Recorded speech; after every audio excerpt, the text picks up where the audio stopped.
How tolerant was American society, racially, politically, and religiously?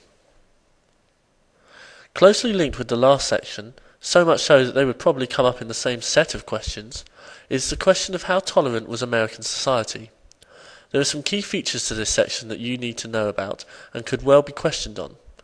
Discrimination against black Americans, the Ku Klux Klan, the Black Renaissance, the trial of Sacco and Vanzetti, the Red Scare, the Monkey Trial. This is quite a big section, so you will need to supplement this revision guide with your own research. WASPs, white Anglo-Saxon Protestants, were the dominant ethnic group in America in the 1920s, and arguably still are today. They held all the political power, the wealth, and dominated most industries. In contrast, people seen as different, albeit through political ideology such as communists, for example the Red Scare, or on racial grounds such as immigrants, for example Sacco and Vanzetti, who were also communist, or religious reasons such as the controversy in the Bible Belt over teaching the theory of evolution, as seen in the Monkey Trial, were often treated with intolerance. This is most clearly demonstrated with the experience of black Americans. Despite winning their freedom from slavery in the Civil War in the 1860s, discrimination against blacks was still widespread. This can most clearly be seen in the resurgence of the Ku Klux Klan, who fought for native white Protestant supremacy. It is important to note that, however, they were also against communist Jews, Catholics and foreigners. Now, the revival of the Klan was helped by the film The Birth of the Nation, and that would be a good little fact to slip into any answer regarding the Klan. Now, please do not make the mistake of dismissing them as stupid. Certainly they were racist and prejudiced, but that doesn't mean they weren't a significant movement when studying American intolerance. Lynches, segregation, and the Jim Crow laws were all examples of discrimination and intolerance that blacks had to contend with. Make sure you know what they mean. However, it is important to note that there were also significant advancements for some black Americans. Harlem in New York became the centre of a black renaissance where talented artists, writers and musicians produced insightful and popular works. There were also political movements aimed at improving living conditions for blacks, such as the NAACP, which aimed specifically to stop lynches, and the UNIA, whose leader Marcus Garvey advocated the repatriation of black people back to Africa.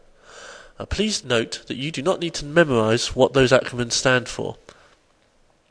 Overall, however, the experience of black people in the 1920s, along with many other minority groups, most notably Native Americans, experienced a great deal of intolerance and discrimination. And that would be the conclusion to any sort of question you had on that. Prohibition, as a possible question in the exam, could come up as a topic on its own, or more likely coupled with other aspects of the Roaring Twenties. Prohibition was the name for the 18th Amendment to the Constitution, which outlawed the production, transportation, or sale of alcohol. There are two key aspects to address when regards prohibition: why it was introduced and why it didn't work. Prohibition was introduced due to the arguments made by people, especially women, of the temperance movement. Temperance means not to drink alcohol. These used arguments such as alcohol ruined families, made men spend all their money and ruined them both financially and physically, and that it led to criminal behaviour. There was also strong anti-German feelings after World War I, and many of the breweries in America were owned by people of German heritage and had German-sounding names, such as Budweiser. Supporters for Prohibition were called Dries, because they did not want to wet their tongues with alcohol, whereas people who opposed Prohibition were called Wets.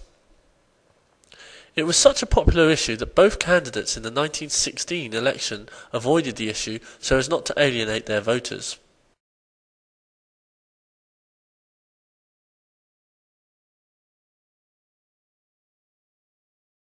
However, it soon became very clear that Prohibition didn't work, and by 1933 the law had been repealed.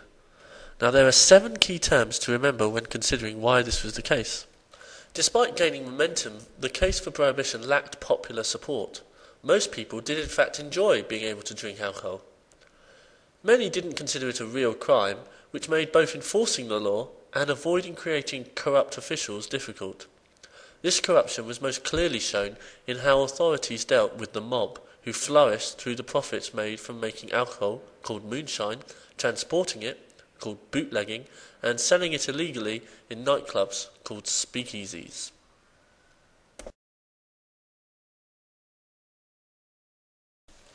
The Wall Street Crash. The Wall Street crash tends to be a very difficult topic for students to get their head around. The idea that a company was worth millions on one day and only thousands the next can seem confusing. It needn't be. To GCSE standard, you do not need to know how to demonstrate a detailed economic understanding of the stock market. Instead, you need only to be able to use key terms appropriately and explain the key causes and effects. The Wall Street crash is so named because the share value plummeted or crashed on the stock market, which is located on Wall Street in New York City.